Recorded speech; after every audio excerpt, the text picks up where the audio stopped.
सभी दर्शकों और प्रिय भक्तजनों को सुबह की नमस्कार। स्वागत है आपका हमारे चैनल प्रभात कहानी में। आज मैं आप सभी भक्तजनों को धरती माता की कथा सुनाऊंगी। सुबह जल्दी उठकर धरती माता की कथा सुनने से वैकुंठ के द्वार खुल जाते हैं और अनजाने में किए गए पाप कर्मों का नाश होता है। इसलिए सुबह जल्दी उठकर धरती माता को प्रणाम और उनकी कथा सुननी चाहिए। तो आइए कथा शुरू करते हैं। एक समय एक ब्राह्मणी थी। वह बहुत ही धार्मिक महिला थी। सभी गांव वाले उसका बहुत सम्मान किया करते। कोई भी उनकी शरण में आता तो वह सबकी मदद किया करती। मन ही मन भगवान का स्मरण किया करती। भगवान की सेवा करना, पूजा करना, जरूरतमंदों की सेवा करना उसका परम धर्म था। एक दिन ब्राह्मणी मरकर भगवान के घर गई। वहां जाकर बोली, मुझे बैकुंठ का रास्ता बता दो। स्वर्ग से एक दूत आया और बोला, ब्राह्मणी आपको क्या चाहिए? वो बोली, मुझे बैकुंठ का रास्ता बता दो। आगे आगे दूत और पीछे पीछे ब्राह्मणी मंदिर तक चले गए।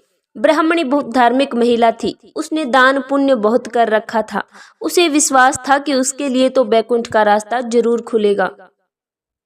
ब्राह्मणी ने वहां जाकर देखा, बड़ा सा मंदिर, सोने का सिंहासन, हीरे मोती से जड़ित छतरी। चित्रगुप्त जी न्याय सभा में बैठे साक्षात इंद्र के समान शोभा पा रहे थे और न्याय नीति से अपना राज्य संभाल रहे थे।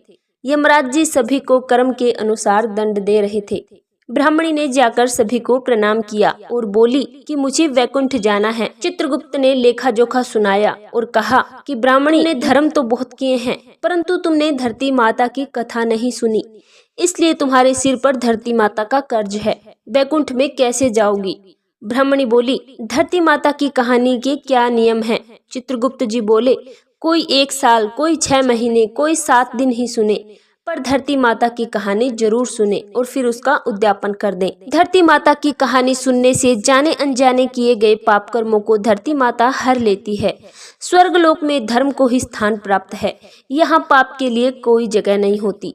धरती माता की कहानी पीपल के पेड़ के नीचे बैठकर सुननी चाहिए।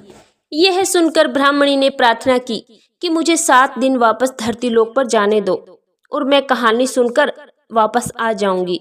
चित्रगुप्त जी ने उसका लेखा जोखा देखकर 7 दिन के लिए उसे धरती पर भेज दिया। ब्राह्मणी अपने घर के आगे जाकर बैठ गई। तभी वहां ब्राह्मणी की बहू आती है और ब्राह्मणी के बेटे से जाकर कहती है कि आपकी माँ वापस आ गई है, कि आपकी माँ तो मर गई है, वो जरूर कोई भूत प्रेत है। ब्राह्मणी बोली कि मैं धरती माता की कथा सुनने के लिए वापस आई हूँ।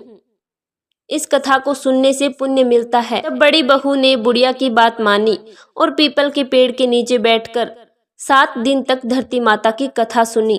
7 दिन पूरे होने पर वापस धर्मराज जी का बुलावा आया और ब्राह्मणी को वैकुंठ में श्री हरि के चरणों में स्थान प्राप्त हुआ। जो कोई भी प्राणी धरती माता की कथा सुनता है, मृत्यु के समय सभी पाप कर्म धरती माता हर लेती है। उस प्राणी को वैकुंठ में स्थान प्राप्त होता है। बोलिए धरती माता की जय हो। धरती माता की सदा ही जय हो।